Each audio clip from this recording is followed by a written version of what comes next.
Let PQR be non-zero real numbers that are tenth, hundred and thousand term of this harmonic progression.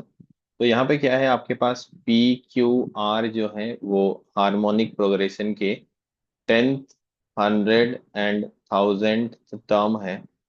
तो harmonic progression के किसी भी question को solve करने के लिए हमें क्या करना पड़ता है, करस्पॉन्डिंग एपी में कन्वर्ट करना पड़ता है। तो जब हम रेसिप्रोकल लेंगे तो 1/P, 1/Q और 1/R जो हो जाएंगे ना, वो सेम टर्म रहेंगे, एपी के हो जाएंगे। मान लीजिए एपी का फर्स्ट टर्म ए है और कॉमन डिफरेंस डी है जो करस्पॉन्डिंग एपी है, तो टेंथ टर्म उसका A+9D हो जाएगा। सिमिलरली 1/Q जो है उसका 100 टर्म हो जाएगा, तो ये A+99D हो जाएगा। एंड 1/R उस करस्पॉन्डिंग एपी का थाउजेंड टर्म है, तो thousand minus one into D, A+n-1 into D is the nth term of AP. और आपके पास तीन इक्वेशन है। पहला इक्वेशन है x+y+z=1। दूसरा इक्वेशन है आपके पास 10x+100y प्लस 1000 z=0 है। आई थिंक यहाँ से आप चाहें तो 10 कॉमन भी ले सकते हैं। और तीसरा इक्वेशन आपके पास QR x+PR y। तो इसमें से अगर आप PQR कॉमन ले लेते हैं ना तीसरे इक्वेशन से, तो आपके पास बनेगा x/p plus y/q plus, I think last वाले में आपका PQZ है, तो इससे आप PQR कॉमन लेंगे तो Z/R=0 बन जाएगा। अब यहां से देखिए कि आप 1/p को क्या लिख सकते हैं, A+9D। तो PQR तो जीरो है नहीं, PQR नॉन जीरो बोला गया, तो इसको आप इग्नोर कर दीजिए, यही चीज जीरो होगा। तो 1/p is A+9D times x, और 1/q इज A+99D हो जाएगा times y, and A+999D, 999D times Z=0। मान लीजिए ये इक्वेशन वन है आपके लिए, इक्वेशन टू है। तो आप ऐसा करिए कि second equation minus D times first equation करिए। इससे आपका क्या हो जाएगा, A+9D-10D, तो A-D times x plus A-D times y, and 999 - 1000 ये भी आपका माइनस में जाएगा, तो A-D टाइम्स Z=0 हो गया। आप चाहें तो इस इक्वेशन को क्रैमर्स रूल से भी डील कर सकते हैं by finding del 1, del 2, del 3।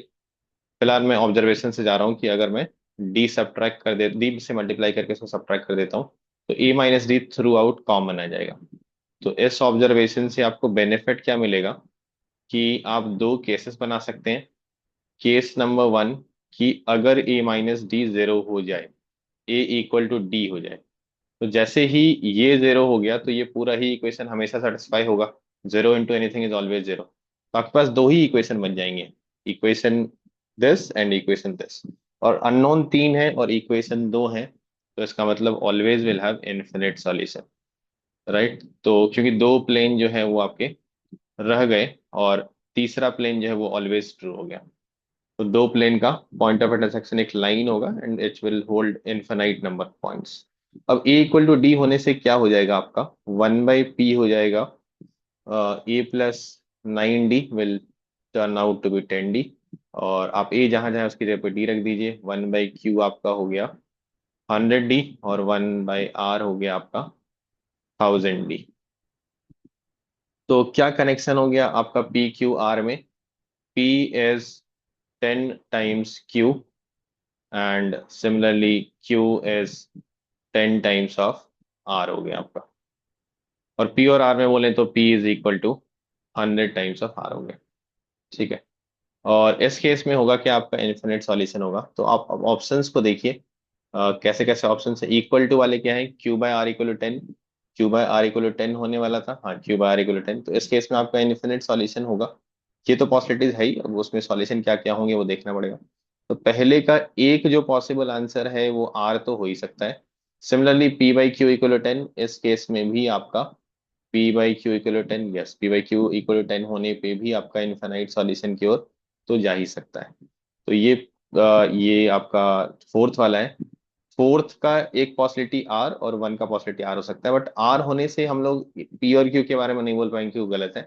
हाँ S और T पक्का इसमें गलत हो सकता है, नहीं T भी सही हो सकता है, एटलीस्ट वन सॉल्यूशन, कम से कम एक सॉल्यूशन। तो ये तो सही है ही आपका। इनफाइनाइट सॉल्यूशन है तो कम से कम एक सॉल्यूशन तो है ही है। पी और क्यू के बारे में हम लोग कमेंट कर सकते हैं। उसके पहले हम लोग ये देखते हैं कि अगर ये जीरो नहीं होता, ए माइनस डी जीरो नहीं होता तो क्या होता। फिर हम लोग उसके बारे में और डिटेल में देखेंगे फर्स्ट और फोर्थ ऑप्शन में। तो अगर ए इक्वल टू डी नहीं होता, ए माइनस डी जीरो नहीं होता, फिर तो आपको इसको जीरो होना पड़ता। दो टर्म का प्रोडक्ट जीरो कब होता है? जब या तो ये जीरो हो, which is first case, otherwise दूसरा वाला x plus y plus z ये जीरो होगा। लेकिन अगर x plus y plus z zero है, और आप पहले इक्वेशन को देखिए, वो क्या है, x plus y plus z equal to one है, ये वाला इक्वेशन, फर्स्ट इक्वेशन। तो दोनों साइमल्टेनियसली पॉसिबल है क्या? नहीं पॉसिबल है। इसका मतलब नो सॉल्यूशन की ओर जाएगा। तो ये जो रिलेशन आया है, इनमें से कोई भी एक सही नहीं हुआ। p not equal to ten q, p by q not equal to ten, या q by r not equal to ten, p by r not equal to hundred, तो इमीडिएटली आप बोलेंगे नो सॉल्यूशन। तो इसमें आप देख पा रहे हैं कि सेकंड और थर्ड इमीडिएटली आपका किसको जा रहा है? नो सॉल्यूशन की ओर जा रहा है। और अगर नो सॉल्यूशन हो गया इसमें, फिर तो ना तो इन्फिनिट होगा, ना एटलीस्ट होगा, ना ये होगा, ना ये होगा, इसमें सिर्फ टी होगा। सेकंड का टी और थर्ड का टी, नो सॉल्यूशन एस में है, सॉरी। तो सेकंड का एस और थर्ड का एस, ये कहाँ कहाँ आपको मिलेगा? सेकंड का एस एस में नहीं है, रिजेक्ट कर दीजिए। सेकंड का एस एस में नहीं है, रिजेक्ट कर दीजिए। सेकंड का एस एस में है, ये पॉसिबल ऑप्शन हो सकता है। सेकंड का एस एस में भी है, थर्ड का एस एस में नहीं है, तो रिजेक्ट कर दीजिए। तो आप सिर्फ सेकंड और थर्ड के बेसिस पे ही बोल सकते हैं कि ऑप्शन भी सही है, that is the answer given to us. लेकिन फिर भी अगर आपको फर्स्ट के बारे में और एक्सप्लोर करना है, तो आप क्या देखेंगे कि फर्स्ट का एक जगह पे क्यू है, एक जगह पे टी है। तो क्यू हो सकता है क्या, ये एक बार हम लोग डिस्कस कर लेते हैं कि क्यू इस बार सॉल्यूशन इसका हो सकता है या नहीं हो सकता। तो अगर आप z को जीरो लेके चलेंगे, तो इस केस में क्या हो जाएगा? इन्फिनिट सॉल्यूशन आना है और आपको सिर्फ सॉल्व करना है इन दोनों को, कि थर्ड वाला तो हमेशा वैनिश है। तो फर्स्ट ऑप्शन को अगर आप एक्सप्लोर करना चाहते हैं, तो आपके पास इक्वेशन दो ही बचते हैं, x plus y plus z equal to one, and ten उससे अगर कॉमन भी ले लेते हो तो x plus ten y plus hundred z is equal to zero. इसमें अगर फर्स्ट ऑप्शन को देखा जाए, तो आपको क्यू के बारे में देखना है कि क्यू सही हो सकता है या नहीं हो सकता है।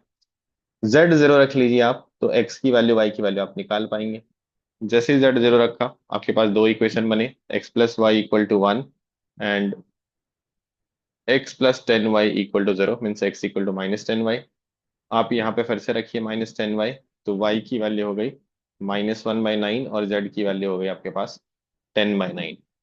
ये है क्या आपका y equal to minus one by nine in z, नहीं एक्स आएगा फिर यहाँ से, sorry, x is equal to ten by nine.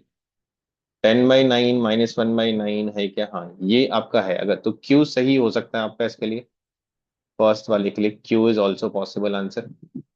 फिर अगर आप एक्स इक्वल जीरो रख के देखें, क्यू और टी ही तो है ना, टी तो ऐसे भी चेक नहीं करना फर्स्ट के लिए। तो क्यू या टी में से कोई भी एक सही हो सकता है। तो हाँ, बी ऑप्शन में क्यू है, ये आपका सही है। टी है, लेकिन उस समय क्या है, सेकंड और थर्ड भी तो वेरीफाई होनी चाहिए, तो उस हिसाब से वो फाइनली जाके रिजेक्ट हो जाएगा।